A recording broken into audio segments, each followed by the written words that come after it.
Hello, everyone. Thank you. Thank you all for coming out. And thank you so much for all your support. We have a lot of what appear to be Jehovah's Witnesses in the audience today.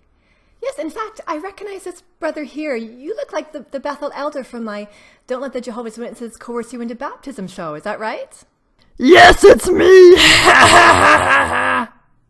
Oh. And I see you've got your hand up. You must have a question. What can we do for you?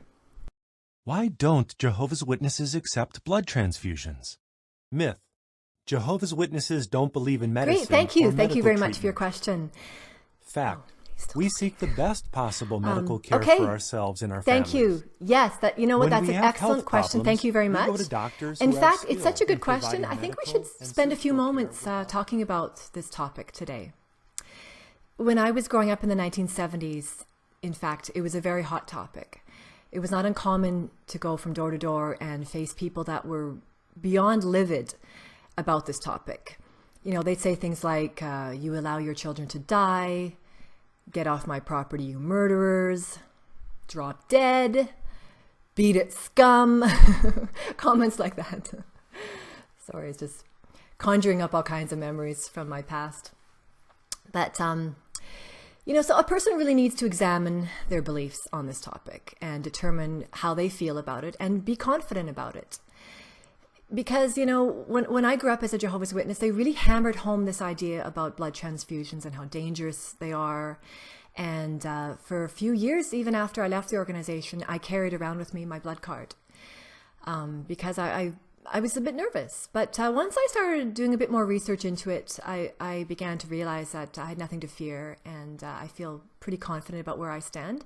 But it's important for everyone to feel confident for themselves, and that's why I think we should talk about it today. But let's just get up on the screen an example of what the blood card was, so you can see, in case you don't already know. So here's an example of what the blood card was. It's a legal signed and witnessed document that can speak for you if you were ever unconscious. Plus, it absolves medical staff of being sued should you die in their care. All JWs carry them in their wallets. Following religions blindly, though, and assuming that they want what's best for you and have your best interests at heart, have led to the deaths of many people, though. For example, we have up on the screen here the Heaven's Gate people, and oh, how do we get Stephen Lett's picture up there? Oh, sorry about that. Okay, so we have the Heaven's Gate people, and we can see here that 39 people died following that group. I also call them the Hale-Bop people because they were expecting to live behind a comet or something. Then we can see that 76 people died following David Koresh and his group of people in Waco, Texas. Then we have an even worse tragedy that happened where 909 people died following Jim Jones, the People's Temple, I believe they were called, in Guyana.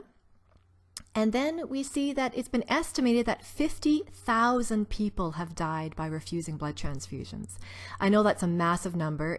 The other cults that we looked at don't even come close to that number. But I'm going to put a link in the description to show you how that number was arrived at. So to be fair, we really don't know how many of those Jehovah's Witnesses would have lived even if they had had a blood transfusion. Or maybe by avoiding the blood transfusion, perhaps they avoided getting some other type of illness.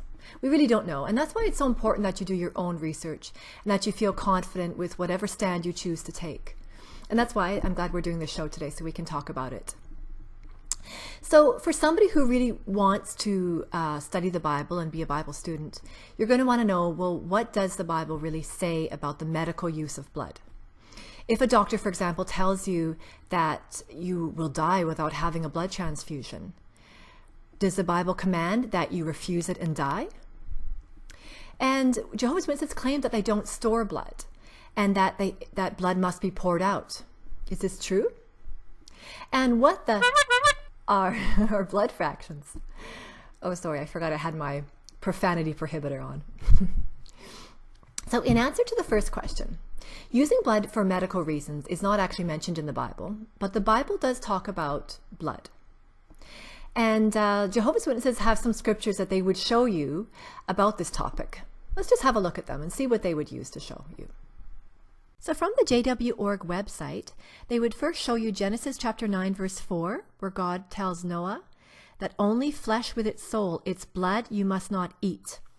Then we've got Leviticus 17 verse 14, where God said you must not eat the blood of any sort of flesh, because the soul of every sort of flesh is its blood. Anyone eating it will be cut off. And then they'd show you Acts 15 verse 20, where we're told to abstain from blood. As already stated, the medical use of blood is never mentioned in the Bible. In fact, the only time blood is forbidden in the Bible is in regards to eating blood, as brought out in this watchtower here. We see from this watchtower here, it says, each time the prohibition of blood is mentioned in the scriptures, it is in connection with taking it as food. And so it is as a nutrient that we are concerned with it being forbidden. It's funny that that they called it a nutrient there. Once they realized that blood wasn't a nutrient to your body, their stand on that changed. Their stand on blood never changed, but their reasons changed, which is very interesting. We know too that a blood transfusion is not the same as eating blood, as the organization had once taught. It says that a cardiovascular surgeon said, a blood transfusion is an organ transplant. That's from the October 22nd, 1990 Awake magazine. And then from the How Can Blood Save Your Life brochure from 1990, it says yet a transfusion is a tissue transplant. And then the question is asked from the ajwrb.com website. Consider a man who was told by his doctor that he must abstain from meat. Would he be obedient if he quit eating meat but accepted a kidney transplant? One of the scriptures that we read from the jw.org website said that we must abstain from blood. So we need to ask ourselves, well, what does abstaining from blood mean? Well, let's see what it says at 1 Peter. 1 Peter chapter 2 verse 11 says, Beloved, I urge you as foreigners and temporary residents to keep abstaining from fleshly desires, which wage war against you. So does abstaining from fleshly desires mean that we must abstain from eating, drinking, and sleeping? No, of course not. Obviously, it's all relative. And as we learned from that previous watchtower, when the Bible talked about abstaining from blood, it was talking about abstaining from eating blood. So do we have any biblical examples of anybody who ate blood? We do. Were these ones who ate the blood struck by lightning, or were they stricken with leprosy or some other hideous, disfiguring illness? Well, let's have a look. I believe it's at 1 Samuel chapter 14. King Saul had made an oath to God during a battle that his men would not eat until the enemy was defeated. So we see from 1 Samuel chapter 14, starting in verse 31, on that day they kept striking down the Philistines from something to something, and the people became very tired. So the people began rushing greedily at the spoil, and they took sheep and cattle and calves and slaughtered them on the ground, and they ate the meat along with the blood. So it was reported to Saul, Look, the people are sinning against Jehovah by eating meat with the blood. At this he said, You have acted faithlessly. Roll a large stone to me immediately. Saul then said, Spread out among the people and say to them, Each of you must bring his bull and his sheep, and slaughter them here and then eat them. Do not sin against Jehovah by eating meat with the blood. So each of them brought his bull with him that night and slaughtered it there. And Saul built an altar to Jehovah. This was the first altar he built to Jehovah. So were these men in danger of dying? No, they were famished due to that bad oath King Saul had made. So they greedily rushed at the spoil, it said. They broke God's law on eating blood, even though their lives were not on the line. Yet God did not kill them. It's an important example to remember. We also have the example of Jesus. We're looking at Matthew chapter 12, verses 9 to 14. It says, After departing from that place, he went into their synagogue, and look, there was a man with a withered hand. So they asked him, this is the Pharisees, Is it lawful to cure on the Sabbath? So that they might accuse him. He said to them, If you have one sheep, and that sheep falls into a pit on the Sabbath, is there a man among you who will not grab hold of it and lift it out? How much more valuable is a man than a sheep? So it is lawful to do a fine thing on the Sabbath. Then he said to the man, Stretch out your hand. And he stretched it out, and it was restored sound like the other hand. But the Pharisees went out and conspired against him to kill him. We see from the parallel account there in Luke chapter 6, verses 6 to 11. I like the way the question is worded there, where Jesus said, Is it lawful on the Sabbath to do good or to do harm, to save a life or to destroy it? We see that Jesus broke God's law to heal a man.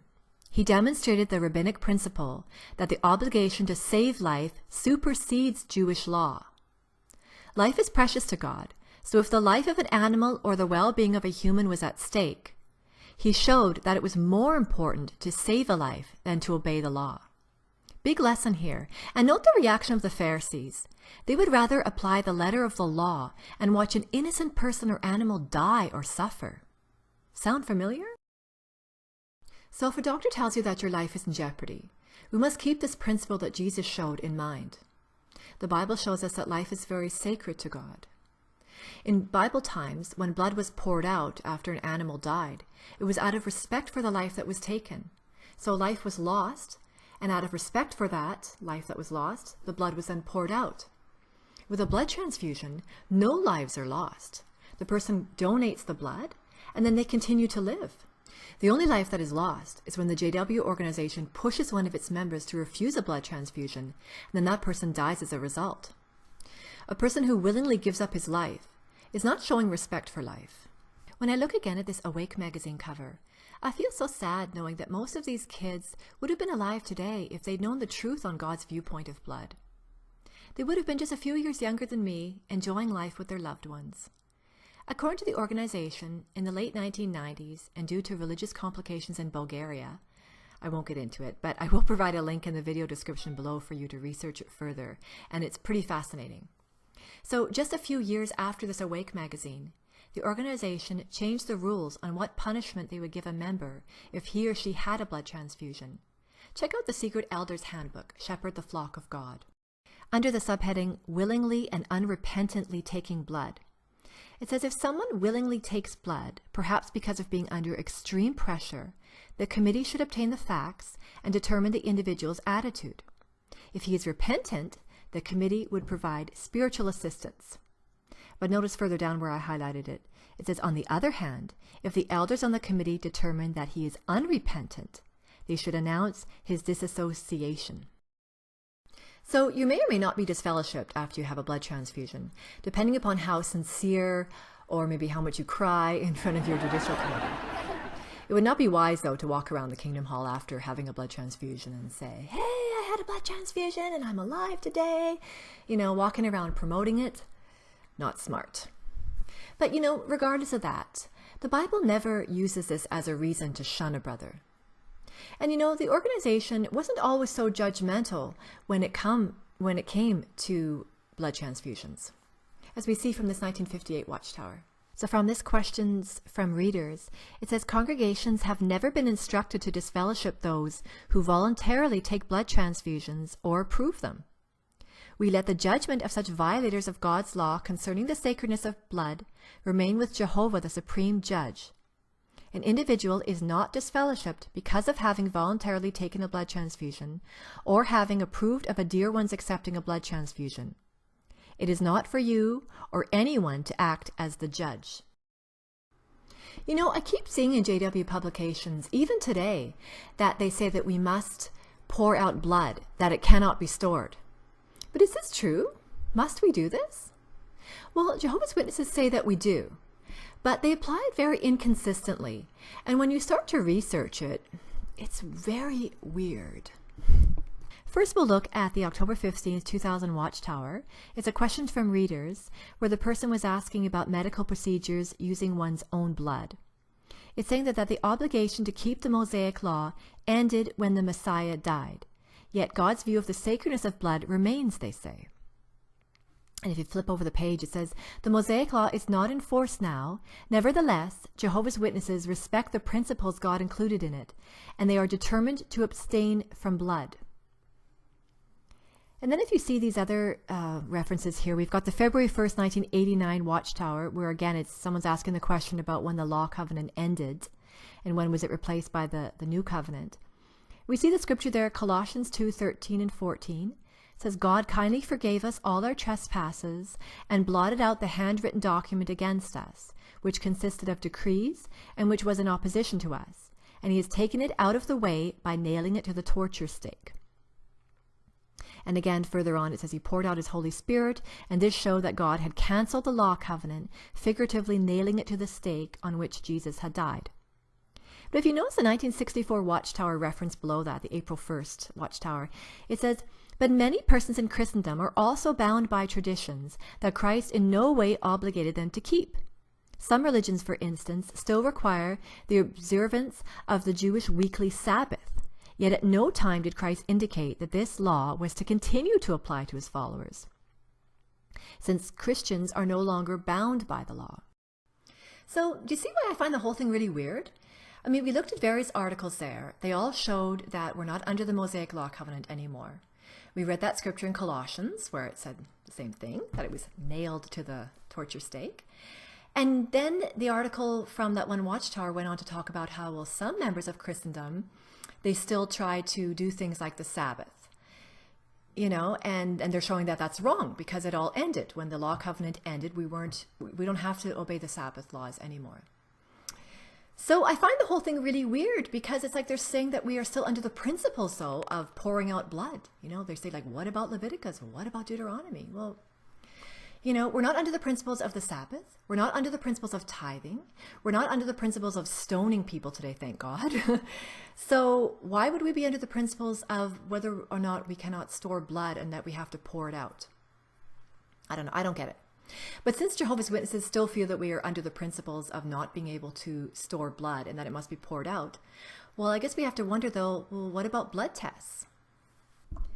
So somebody had a question in the questions from readers at the June 15th, 1978 Watchtower. They're saying, would it be wrong to submit to a blood test? The answer given is based on their knowledge of the scriptures. Most of Jehovah's Witnesses, if not all, do not object to such tests. The small quantity of blood removed from the body is not eaten or injected into someone else. It is merely examined or tested before being disposed of. You may know too that vaccines cultivated in stored blood are also acceptable by the organization, but I guess their reasoning on this is that it's just a small quantity of blood. Oh, sorry, officer, but I only just have a small bag of crack that I merely want to sell. I mean, it's crazy, isn't it? So a small quantity of stored blood is okay, but any more than a small quantity is a sin. So I guess the question is, well, how much is a small quantity before I get disfellowshipped, Brother Pharisee? But, you know, if you can believe it, this bizarre line of reasoning gets even worse when it comes to blood fractions. When you think about that Awake magazine cover again, you know, you wonder how many of those kids on the cover would be alive today if they were allowed to accept blood fractions. I mean, we'll never really know. But it's interesting to see how Jehovah kept flip-flopping on whether or not we could accept blood fractions. Let's take a look. So first we're looking at an Awake magazine from 1954 where they said blood serums are wrong. That it's being made of whole blood places it in the same category as blood transfusions as far as Jehovah's prohibition of taking blood into the system is concerned. But then in 1958, they did a reversal and they said that blood serums are okay. It says the use of blood fractions to create such antibodies is not the same as taking blood, either by mouth or by transfusion, as a nutrient to build up the body's vital forces. But then in 1961, they said that blood serums are wrong. The Bible is very clear that blood could properly be used only on the altar. Otherwise, it was to be poured out on the ground. The infusing of some blood fraction to sustain one's life is wrong. But then in 1964, blood serums are okay. We leave it up to the conscience of the individual to determine whether to submit to inoculation with a serum containing blood fractions. He is not directly eating blood, which is expressly forbidden in God's word. Here the Christian must make his own decision based on conscience. They said again, it's a personal decision.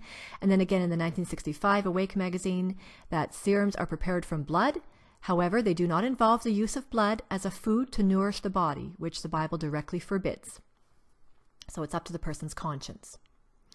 And then we see what they felt about hemophilia treatments. They did a bit of flipping with that too. In 1975, they said it was wrong to accept this factor 7 and factor 9 treatments.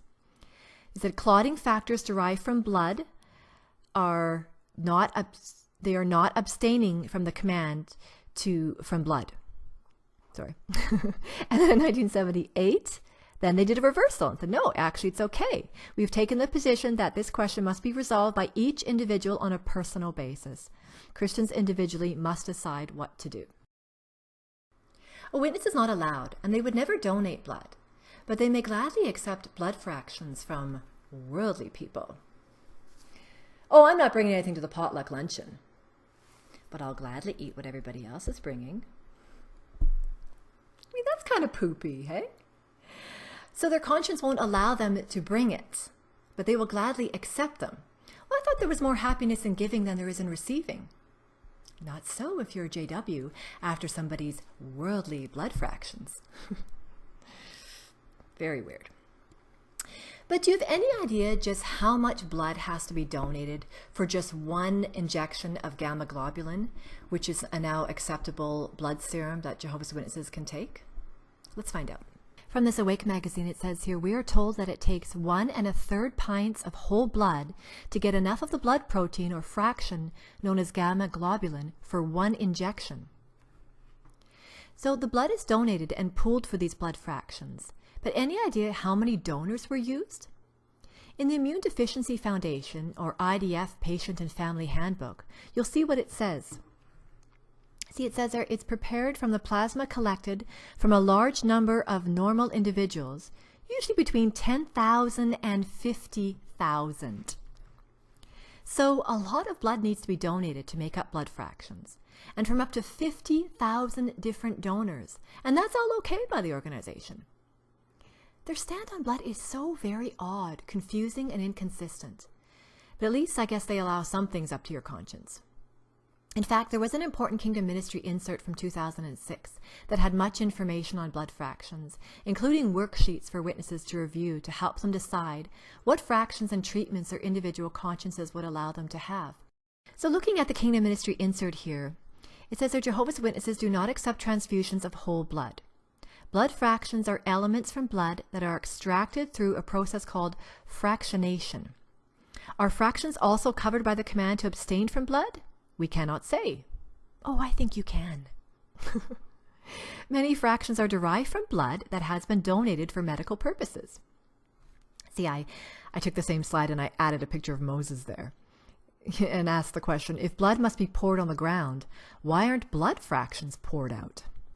Then it continues, if some of my blood, so these are some of the questions that people can ask themselves. It's like, if my blood is diverted through, various machines and not poured out, is that okay? Am I okay with that? Does my conscience say that's not a bad thing? What about dialysis or heart-lung machines? And then of course we've got the sheets here that people can go through, what's acceptable, what's not acceptable. But when you look over this worksheet of all the different blood fractions the organization says may be okay, how can this honestly be considered as abstaining from blood? Imagine Moses looking at these worksheets. Blood was not divided up that way in the Bible. If the organization says that the medical use of blood is wrong, then you cannot pick and choose which blood fractions or products you will abstain from any more than you can engage in a little fornication or a little idol worship. And then if you look at this last slide here showing the acceptable blood fractions as a percentage of total blood volume, we can see here that as we know, according to the Jehovah's Witness doctrine, whole blood is not allowed. And if you divide that up into the 4 major blood fractions the way they divide it up, you can't have that either. But if you divide it up further, then you can. And yet it still equals 100% of the blood. It's all blood. Just because it's a portion of blood, it doesn't change it from as if it's something different now. It doesn't make any sense. And then I love the bottom here. This is from the jwfacts.com website. He says that the 4 major components used is an arbitrary measure. Some medical books list just 2 major components, red blood cells and plasma. If the Watchtower chose the definition of 2 major components, it could then allow white blood cells and platelets. Other sources list 16 major components. If chosen, this would then disallow several fractions now allowed. Other sources divide blood by chemical composition, which would totally change again what is allowed. The Watchtower Society has used an arbitrary definition, resulting in an arbitrary result. and that the only way to have a coherent doctrine is to have an all or nothing policy. Wow, we covered much information there, and I learned a lot from my research. Why don't we just do a quick review of everything that we learned today? Here we have some points to remember.